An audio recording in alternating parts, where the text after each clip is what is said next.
Despite some incredible on-track racing this season, it is porpoising that has taken center stage for many of the races. Cars across the grid have been suffering from the phenomena, and the bouncing started to damage the drivers in Baku. Despite huge resistance from some teams, the FIA is going ahead with new rules to limit the safety risks. Want to know what the FIA's strict new rules are and what the team bosses think?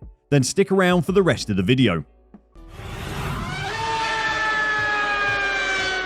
Porpoising has been a problem since the very first days of pre-season testing this season.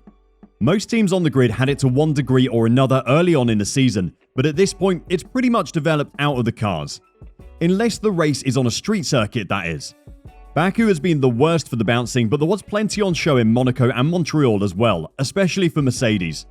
After the Azerbaijan Grand Prix in early June, many drivers were calling for change. The track surface around the streets of Baku is notoriously bad, but in the new ground effect cars, the stiff suspension and low floor clearance setups, the problem was exacerbated. The bouncy surface set off the bouncing in many cars, causing sparks to fly all weekend as the ground effect floors smashed into the track surface. On more than one occasion, the drivers looked to be on the edge of losing control of the cars on the long start-finish straight in Baku. One clip of Lewis Hamilton almost losing it at turns 17, 18 and 19 while travelling at over 200 miles per hour was particularly worrying. After the race, it was clear that the drivers had had enough. It's just a matter of time before we see a major incident. A lot of us can barely keep the car in a straight line over these bumps, said George Russell. It was clear after Friday's practice it was going to be a problem all weekend, and George Russell, on behalf of the Grand Prix Drivers Association, led the calls for change. I don't think it's right to be able to run like this for the next 4 years or whatever we've got. Conversations are going to be needed because everybody's in the same boat, really. At the time, it was his team who were by far the worst offenders, but they weren't by any means the only ones. It seemed like every driver on the grid, bar the Red Bull pair of Sergio Perez and Max Verstappen, had nerve problems or pain to complain about. There seemed to be an invisible tussle between drivers and teams going on. Obviously, you can change the car setup to alleviate the porpoising, but no one was willing to give up the performance that comes with running so close to the ground. Changing the car design regulations mid-season was never going to be an option. It was far too late in the season for that to happen. Instead, the FIA have gone down the route of limiting the amount of bouncing that is acceptable in the cars. This is going to get a bit technical, but it might have a huge effect on the rest of the season, so you need to know what is going on. It is important to remember that there are actually two separate things going on with the cars this season. The 2022 ground effect cars are very stiff and bottoming out aggressively at some tracks, while some cars are also suffering from the aerodynamic porpoising effect as well. This is something the FIA wants to address on safety grounds, and its short-term priority is establishing a limit to the vertical oscillations drivers can be subjected to.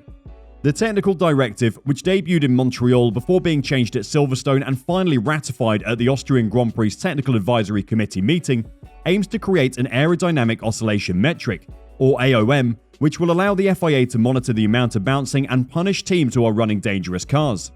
After the meeting at the Austrian Grand Prix, the FIA released a statement detailing why they were intervening. The FIA reaffirmed its strong commitment to reduce and hopefully eliminate the issue in the near term, as it is considered to be a significant safety matter, said the FIA statement.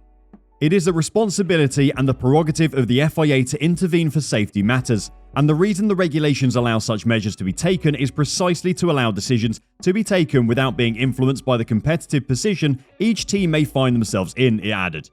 Instead of a simple acceleration value, such as the commonly quoted G-force, the AOM will be far more complicated to help the FIA intervene in the most accurate way possible, but also ensure the safety of the drivers.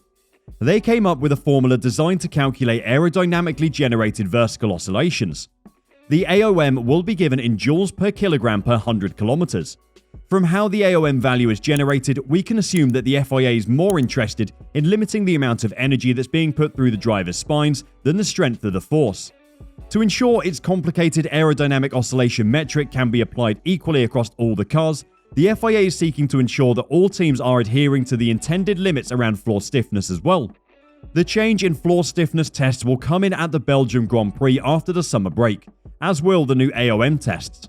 While the issues of cars bouncing has not been prevalent in recent races, the FIA believes that that factor has been more down to track characteristics, and there are venues coming up on the calendar like Budapest, Spa and Singapore where it could be more of a problem. Mercedes' Mike Elliott took time to talk about the new regulations for this season in Austria. He said that Mercedes bouncing at the Azerbaijan Grand Prix, a race after which Lewis Hamilton had to be helped from his car, would not have met the FIA's target. Going back over a few races using that metric, Baku is one we wouldn't have passed, the technical director said. But if you look at where we were at Silverstone, we wouldn't even have triggered the metric. It's going to be interesting to see how it is applied and how it is used throughout the season, because none of us wants to be bouncing. We're not trying to develop into that position. We will have to wait until after the summer to see if the FIA are ever going to have to intervene and enforce the new rules, or if the teams will use the summer to ensure that they never have to risk the FIA intervening. This new metric is just a stopgap for this season though. Next season we'll see more permanent aerodynamic rule changes to hopefully eliminate the bouncing permanently. A range of aerodynamic measures that the FIA sees as relatively modest aerodynamic tweaks were discussed with teams and have been narrowed down to 4 steps for 2023. Floor edges will be raised by 25mm. The underfloor diffuser throat will be raised, more stringent lateral floor deflection tests will be introduced, and a more accurate sensor will be adopted to help quantify the aerodynamic oscillation. These measures will be submitted to the World Motorsport Council for consideration and approval shortly, as it is vital for the Formula One teams to have clarity of the regulations to which to design their cars, the FIA said. While the changes might be seen as a step in the right direction by many people, the teams aren't overly happy about the FIA stepping in. The rules for this season will allow the FIA to tell a team to raise their car height if their car is deemed to be bottoming out too much. It shouldn't really come as a surprise that the team bosses don't want the FIA to have control over their car setups, but when it comes to driver safety, no measure should be considered excessive. One team boss said, "What will be next? A wet track metric that forces us to change from slicks to inters when a certain amount of rain has fallen?" Red Bull team principal Christian Horner thinks it's important that the whole situation regarding the FIA's intervention is talked about in a transparent manner. "I think the process is the thing to discuss," he said. TDs shouldn't be regulatory changes, there is a governance and a process for that. So I think we just need to talk through exactly why they have been issued. It doesn't look like there was a lot of porpoising in this race, the British GP. So teams are sorting it out. I don't feel it needs the intervention of a TD. Mercedes are, in most people's opinion, the most likely team to be in breach of the new rules, so it is pretty unsurprising that they've come out against the FIA's involvement. Andrew Shovlin said, "The point that we've made to the FIA, and we're very supportive of their efforts, is that we will fix these problems for our own performance. So to be honest, the metric that the FIA is doing is not a particular distraction to us." Whether that is him trying to downplay the effect the new rules could have on his team, or if he genuinely isn't worried, is open to discussion. We understand the teams not wanting more stringent rules. The looser the rules, the more space there is for them to experiment and develop their cars. We won't be able to see the impact of the rules until after the summer break, but it could be a huge blow to Mercedes if they have to make changes now they finally seem to be making progress this season. Do you think the FIA were right to step in, or should the teams have been left to solve the problem themselves? Let us know your opinion in the comments down below, and until next time, drive safe and bye bye.